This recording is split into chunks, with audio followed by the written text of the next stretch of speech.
get one thing straight from the start. Predator 2, released in 1990, is not Predator. It's got none of the sweaty, jungle-bound, testosterone-fueled glory of its predecessor. Instead, it trades in the dense forests of Central America for the concrete jungle of Los Angeles and swaps out Arnie for Danny Glover. Yes, you heard me right. Danny Glover, best known for being too old for this sort of thing in the Lethal Weapon series, is our new action hero. So let's take a deep dive through downtown LA and the 1990 sequel that dared to follow a classic. We're kicking things off with behind-the-scenes magic.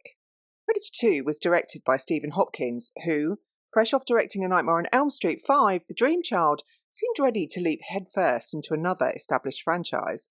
Clearly his motto was go big or go home, and with Predator 2 he certainly took a hefty swing.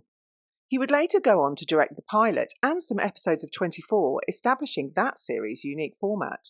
The screenplay was penned by the original Predator writers, Jim and John Thomas, who seemed to believe that moving the setting to the urban sprawl of Los Angeles was just the twist needed to keep the series fresh. The production was a whirlwind of 90s excess, with a budget that ballooned to about $27 million. The decision to set the film in Los Angeles was both a bold move and a logistical nightmare. Shooting in the city meant dealing with a host of new challenges, from securing permits to managing traffic and avoiding curious onlookers. The crew had to contend with the constant background noise of helicopters, sirens, and the general din of city life, which made capturing clean audio a bit of a Herculean task. But hey, who needs tranquility and isolation when you can have helicopters buzzing overhead and the constant threat of paparazzi? The special effects were once again in the capable hands of Stan Winston's team, who worked their magic to bring the Predator to life in a new environment. Winston's crew took the alien design from the original and gave it a few upgrades, ensuring the Predator looked just as menacing in the cityscape as it did in the jungle.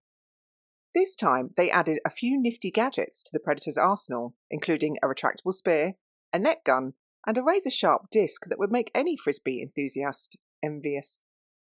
Fun fact, the spear was so sharp that it accidentally cut off a crew member's finger during filming. Talk about dedication to realism. And then there's the Predator's new look. Initially, the filmmakers toyed with the idea of giving the Predator a more urban-appropriate wardrobe. Imagine the creature in a trench coat and fedora. Thankfully, sanity prevailed, and they stuck with the iconic design, with a few tweaks to make it feel fresh. After all, nothing says fearsome alien hunter like dreadlocks and mandibles. Adding to the complexity of the production was the decision to incorporate early CGI and green screen effects. While practical effects were the film's strong suit, some scenes did require a digital touch. The results were a mixed bag. The green screen work, particularly during the rooftop scenes, sometimes felt a bit too obvious, reminding us all why practical effects still reign supreme. The CGI elements, used sparingly, occasionally clashed with the more tactile effects, creating a slight dissonance. But let's cut them some slack. It was the early 90s, and everyone was still figuring out this whole computer-generated imagery thing. Interestingly, the Los Angeles heatwave during filming added an extra layer of authenticity. That sweat's real. The sweltering temperatures and pervasive smog created an atmosphere that was both physically taxing and perfect for the film's gritty aesthetic. The actors, drenched in sweat and battling the elements, delivered performances that truly reflected the oppressive heat and tension of their environment. In terms of those practical effects, the film pushed the boundaries of what was possible at the time. The Predator's thermal vision was achieved using a combination of infrared film and practical effects, creating a hauntingly realistic view from the alien's perspective. The special effects team also constructed a full-scale Predator ship for the film's climax, a feat of engineering that added a tangible sense of scale and wonder to the final showdown. This set piece, complete with alien trophies and an elaborate throne, was a testament to the meticulous craftsmanship and attention to detail that defined the production. So while the end result might have been a mixed bag, the journey to bring Predator 2 to life was nothing short of a rollercoaster, filled with daring decisions, technical innovations, and a fair share of blood, sweat, and fingers. Despite its flaws, the production's ambition and commitment to expanding the universe deserve a nod of appreciation. Returning to the score and sound design is Alan Silvestri, and he also carried over some of the iconic themes from the first film, whilst introducing some new elements to match the urban setting. The music is a blend of intense orchestral pieces and rhythmic beats that mirror the chaos of the city. Silvestri's score amplifies the tension and action, perfectly underlining the Predator's hunt. It's as if the music itself is hunting you, ready to leap out from behind a corner and grab you by the throat. One notable aspect is the use of sound to enhance the predator's presence. The familiar cricks and growls are back, but this time they echo off the concrete and steel of Los Angeles, adding an eerie layer to the urban jungle. The sound design team also did an excellent job of integrating the predator's alien noises into the cacophony of city life.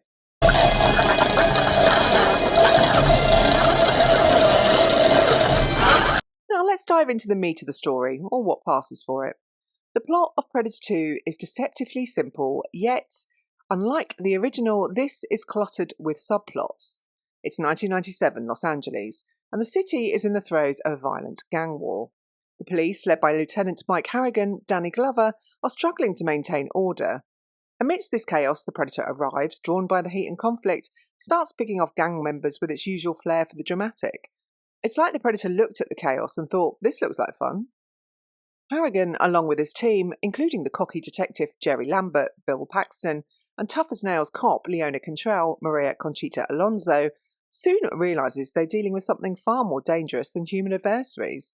As the body count rises, they uncover the Predator's presence and its deadly game, because nothing says fun like discovering an alien hunter with a penchant for collecting skulls is running amok in your city. Our hapless heroes must contend with a creature that sees the gang war as its personal buffet, picking off victims with all the enthusiasm of a child in a sweet shop. The plot thickens as Harrigan becomes increasingly obsessed with the mysterious killer, determined to bring it down. This obsession leads him down a rabbit hole of conspiracy and hidden agendas. Enter Busey's character Peter Keyes, leading a secret government team intent on capturing the Predator to study and weaponize its technology. Because, of course, the logical response to discovering a murderous alien is to try and catch it for a bit of light scientific inquiry. This subplot adds an extra layer of intrigue, but also complicates the narrative, making it feel a bit packed. You see some, Garber? Your boys have been made. Sir, it's circling around behind them. Get them out, Garber! They're walking into a trap! Get them out! You can almost hear the screenwriters cackling as they toss in yet another plot twist. A little-known fact is that Busey was so intense on the set that he once stayed in character and demanded to interrogate the Predator between takes. One can only imagine the Predator's reaction to Busey's method acting. The Predator, meanwhile, continues its rampage through the city, demonstrating new and inventive ways to dispatch its prey. From skinning gang members alive to using its advanced arsenal to decimate foes, the Predator's methods are nothing if not creative. The film delights in showcasing its brutal efficiency, turning the urban landscape into a hunting ground filled with dread and terror. As Harrigan digs deeper, he uncovers the extent of Key's operation, realising that government has known about the Predator for years and has been waiting for an opportunity. Harrigan, who's never been one for following orders, decides to take matters into his own hands, leading to a series of confrontations that escalate in intensity. You are one ugly mother. The climax sees Harrigan taking the fight to the Predator, leading to a final showdown in the Predator's hidden lair. Armed with nothing but his wits and sheer determination, he manages to defeat the Predator, only to be confronted by a clan of predators, who reward him with an antique pistol, a nod to their long history of hunting. This scene is meant to expand the lore, but it mostly serves to remind us that even intergalactic hunters appreciate a good antique. The predators, it seems, have a code of honour and respect worthy adversaries, even if they are slightly miffed about Harrigan's victory. Film wraps up with Harrigan emerging victorious but battered. The city, still reeling from the gang war and the Predator's rampage, begins to return to a semblance of normalcy. Harrigan, however, knows that the Predator's defeat is only temporary, and that the city, and perhaps the world, will never be truly safe from these hunters. As the Predator spacecraft departs, Harrigan is left with a newfound understanding of the universe's dangers and the sobering realisation that humanity is far from alone, and these aliens definitely do not come in peace. So who's in this thing? Danny Glover as Mike Harrigan brings a gritty, determined energy to the role. Unlike Schwarzenegger's brawny Dutch, Harrigan is a street-smart cop, constantly on the brink of exhaustion, yet relentless in his pursuit.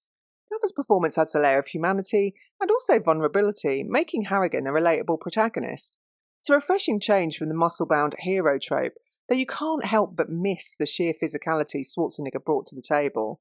Glover does his best to channel the "I'm too old for this" energy from Lethal Weapon, but at least he manages to outrun an alien hunter, despite looking perpetually one step away from a heart attack. Bill Paxton as Jerry Lambert provides the comic relief, with his over-the-top bravado and penchant for terrible jokes. His character, while ultimately doomed, adds a touch of levity to the intense proceedings. Paxton's ability to deliver cringeworthy lines with such enthusiasm. I'll handle it. PR's my specialty. Feds just sent word they want your ass off the... Now, if you'll excuse me, Lieutenant, I got some serious police work to attend to. It's both a gift and a curse. Mostly a curse, but it does lighten the mood. Paxton seems to relish his role as the resident loudmouth, almost as if he's trying to distract us from the increasingly convoluted plot with sheer force of personality. Hey! Hey! Are your balls okay? Fine. How are yours? Maria Conchita Alonso as Leona Cantrell is tough and no-nonsense, though the film doesn't give her nearly enough to do. She's essentially there to provide moral support and occasionally kick some butt. It's a shame because Alonso has the chops to do more than just play second fiddle to Glover.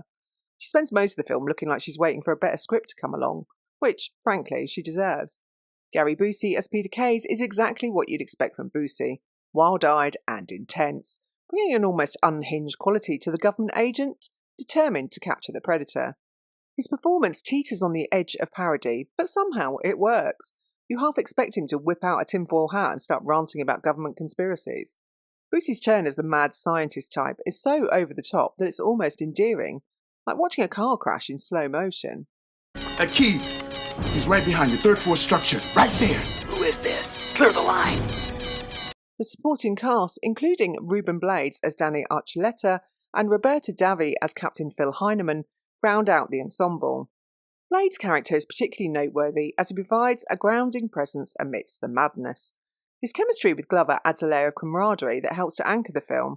Davi, on the other hand, spends most of his screen time scowling and barking orders, as if he's just realised he's stuck in a sequel that no one asked for.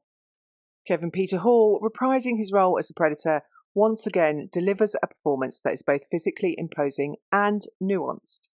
Standing at an imposing 7'2", Hall's sheer physical presence was crucial in bringing the alien hunter to life. His background in puppetry and mime allowed him to imbue the Predator with a sense of fluidity and lethal grace, making the creature both terrifying and strangely captivating. Hall's ability to convey the Predator's calculated movements and lethal precision adds a layer of authenticity to the character, making it a standout antagonist. In Predator 2, Hall had to adapt to the new urban environment, which meant altering the Predator's movements to suit the concrete jungle of Los Angeles. The creature's agility and stealth had to be believable, in a setting filled with buildings, alleyways, and a maze of urban decay. Hall's performance reflects these changes, still making the Predator a versatile hunter capable of adapting to any environment. His portrayal ensured that the Predator remained a menacing figure, regardless of the change in setting. Tragically, Predator 2 marked Hall's final performance as the iconic creature.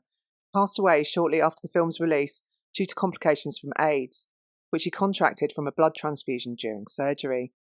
His work on the Predator films has left an indelible mark on the franchise, and his portrayal of the alien hunter remains one of the most memorable aspects of the series. Hall's contributions to the character are celebrated by fans and have set a high bar for those who would follow in his rather large footsteps.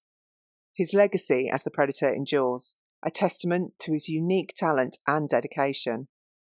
So what about our thematic narrative? Whilst Predator 2 explores several themes, albeit in a somewhat scattered manner, the most prominent is the idea of the urban jungle, where the concrete and steel of Los Angeles become just as deadly and treacherous as the wilds of Central America. The film also touches on themes of survival, honour, and the hunt, with the Predator's code of conduct mirroring that of a warrior's ethos.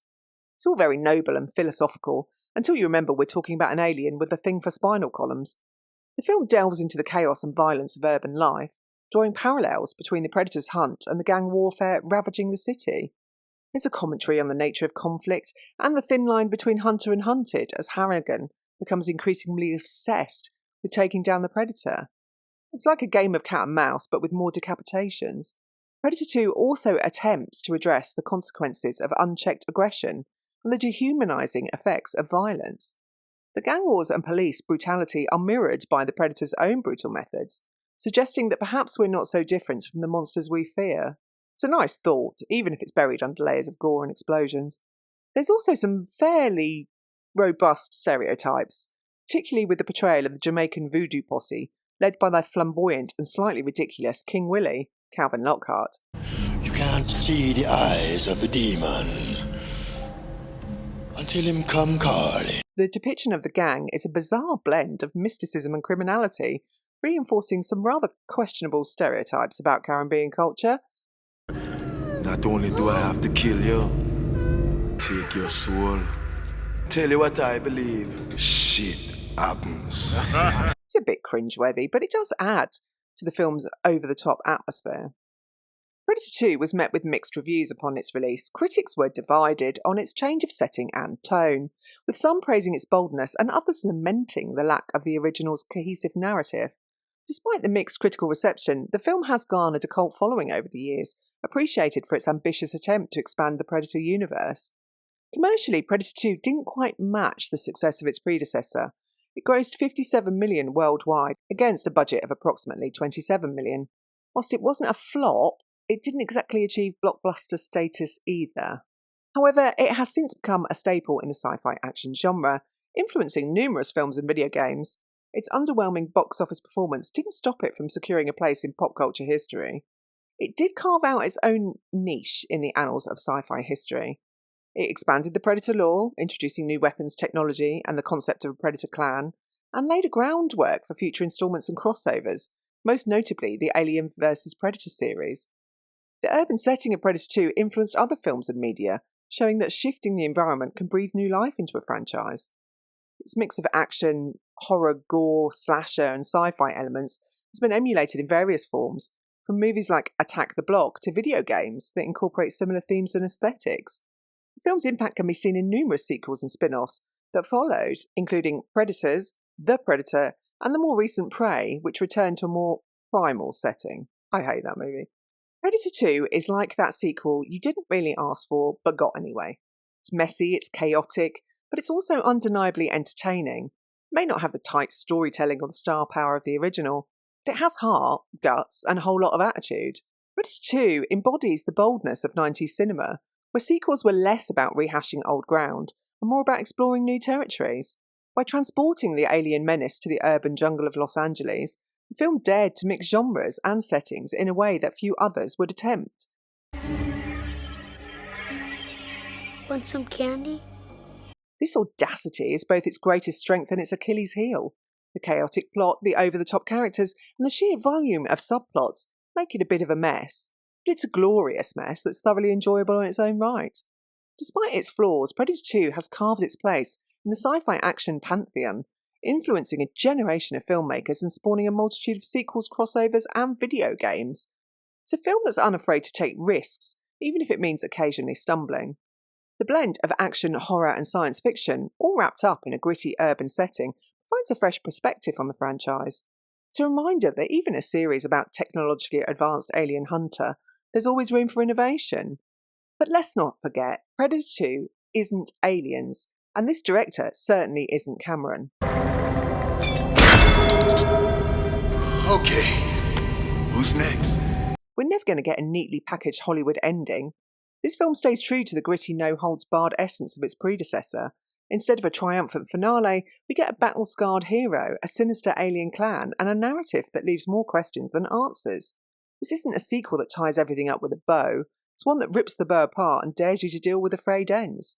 It's raw, it's unpolished, and it's exactly what makes Predator 2 stand out in a sea of formulaic follow-ups. So whether you're a die-hard fan of the Predator franchise, or you're just looking for a bit of nostalgic action, Predator 2 delivers a unique experience that stands apart from its predecessor. It's a film that invites you to embrace the chaos and enjoy the ride. As the credits roll and you ponder the film's quirky charm, one thing becomes clear. It may not be the sequel we wanted, but it's certainly the sequel we got, and it's not half bad. So grab some popcorn, sit back, and let yourself be entertained by this wild and daring adventure into the wilds of Los Angeles. I've been Eclectica, and this is the second movie I've reviewed in the Predator franchise. And just a heads up, with the Predator franchise, I'm going all the way, including those wild crossovers. So don't get caught in YouTube's algorithm crossfire. Shoot that like and subscribe button as if you've developed a Jamaican gang leader accent. and I hope to see you back on my channel for the next instalment Predators.